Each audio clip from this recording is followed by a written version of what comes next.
ജർമ്മനിയിലേക്ക് പിള്ളേർ സ്കൂളിൽ ഫസ്റ്റ് ആദ്യമായിട്ട് ചേർക്കുന്നവർക്ക് ഹെൽപ്ഫുൾ ആയിട്ടുള്ള ഒരു വീഡിയോ ആണ് കേട്ടോ ഇന്ന് നമ്മൾ പറയുന്നത്. നമ്മുടെ നാട്ടിലെ സ്കൂളിംഗ് സിസ്റ്റവും ജർമ്മൻ സ്കൂളിംഗ് സിസ്റ്റവും എൻ്റർലി ഡിഫറെൻ്റ് ആണ്.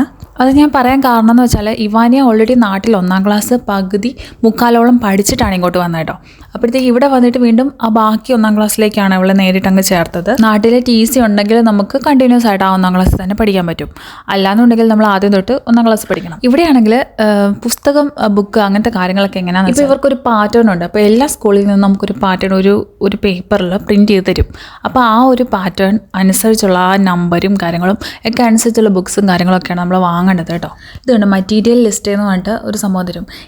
ഈ പറഞ്ഞ സാധനങ്ങളെല്ലാം നമുക്ക് മ്യുള്ളർ എന്നൊരു ഷോപ്പിൽ കിട്ടും. അപ്പോൾ നമ്മൾ അവിടെ ചെന്നിട്ട് ഈ ഒരു ലിസ്റ്റ് അവരുടെ കൊടുത്താൽ മതി. നല്ല സ്റ്റാഫൊക്കെ ആണെങ്കിൽ എടുത്തു വരും. അല്ലെങ്കിൽ നമ്മൾ തന്നെ എന്തെങ്കിലും ഗൂഗിളും ChatGPT ഒക്കെ ഹെൽപ്പോടെ നമ്മൾ തന്നെ കണ്ടുപിടിക്കേണ്ടി വരും. ഇപ്പോൾ ഞാൻ കാണിച്ച ആ റെഡ് കവർ ഉണ്ടോ, അതായത് നമ്മുടെ നാട്ടിൽ നമ്മൾ ബ്രൗൺ പേപ്പർ വെച്ച് പൊതിയും. ഇവിടെ പക്ഷെ അങ്ങനെയല്ല. ഇവർ പറയും എന്ത് കവറാണ് വാങ്ങേണ്ടത്, അത് ആ ബുക്കിൽ ആ കവർ ബുക്കിൻ്റെ മുകളിൽ ഇങ്ങനെ നമ്മൾ ജസ്റ്റ് ഇങ്ങനെ ഇൻസേർട്ട് ചെയ്ത് വെക്കണം. അപ്പോൾ അങ്ങനെയൊക്കെയാണ് കേട്ടോ. അല്ലാതെ ബ്രൗൺ പേപ്പർ വെച്ച് പൊതിയുക അങ്ങനത്തെ പരിപാടിയൊന്നുമില്ല. എല്ലാവരും ഏതൊക്കെ ബുക്ക് ഏതൊക്കെ ചെയ്യണം, ഏത് കളറിൽ ഇത് വാങ്ങണം, അങ്ങനെ എല്ലാ ലിസ്റ്റും തരും.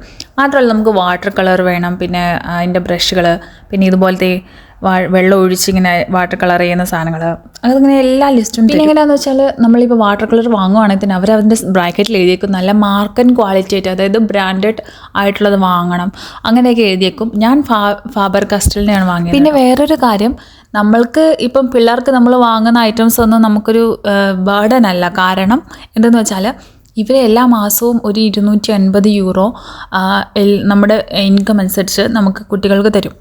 മാക്സിമം 250, 260 ആ ഒരു റേഞ്ചിൽ എല്ലാ മാസവും തരും. അപ്പോൾ ആ ഒരു ക്യാഷ് നമ്മൾ കുട്ടികൾക്ക് വേണ്ടി തന്നെ ഇവിടെ ചിലവാകും. കാരണം ഇതുപോലുള്ള സാധനങ്ങൾ വാങ്ങിക്കാനും, പിന്നെ മാത്രമല്ല നമ്മുടെ കുട്ടി ഇപ്പോൾ നമ്മൾ ജോബ് ചെയ്യുന്നവരാണെങ്കിൽ നമ്മുടെ കുട്ടി ഉച്ചവരെയേ ക്ലാസ് ഉള്ളൂ. അപ്പോൾ അതിന് ശേഷം കുട്ടിയെ നോക്കുന്ന ബെഡ്റോയിങ്ങിന് കൊടുക്കാനായിട്ടും കുട്ടിയുടെ ഉച്ചക്കത്തെ ലഞ്ചിന് കൊടുക്കാനായിട്ടും ഒക്കെ ആ തരുന്ന ക്യാഷ് അവിടെ തന്നെ ചിലവാകും. ഇതുപോലൊരു പൗച്ച് ഭയങ്കര ഇമ്പോർട്ടൻ്റ് ആണ് കേട്ടോ. കാരണം ഇതിലാണ് ഓൾമോസ്റ്റ് എല്ലാം പേന ഇവർക്ക് 1ാം ക്ലാസ്സുകാർക്കില്ല കേട്ടോ.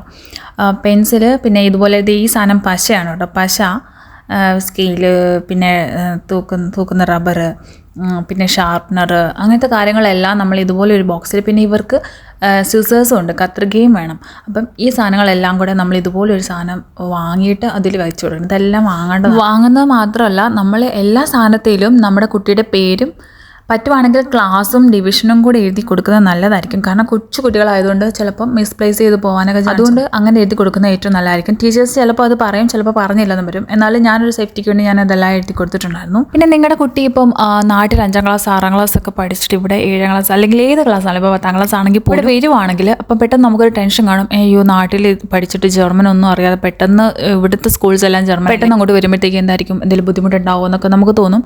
പക്ഷേ ഇവിടെ എന്ന് വെച്ചാൽ ഫൗക്ക എന്ന് പറഞ്ഞിട്ടൊരു ഷൂളുണ്ട്. അതായത് എല്ലാ മിക്ക സ്കൂളിലും ഉണ്ട്, ചില സ്കൂളുകളിലില്ല. അതെങ്ങനെയാണെന്ന് വെച്ചാൽ നമുക്കിപ്പോൾ സ്പെഷ്യൽ ക്ലാസ്സാണ്. അതായത് നമ്മൾ ഇതുപോലുള്ള ഔസ്ലാൻഡേഴ്സ്, ഫോറിനേഴ്സ് കുട്ടികൾക്ക് വേണ്ടിയിട്ടുള്ള ഒരു ക്ലാസ് പോലെയാണ്. അപ്പോൾ അവിടെ കൂടുതലും പഠിപ്പിക്കുന്നത് ഇങ്ങനെയുള്ള കുട്ടികളെയാണ്.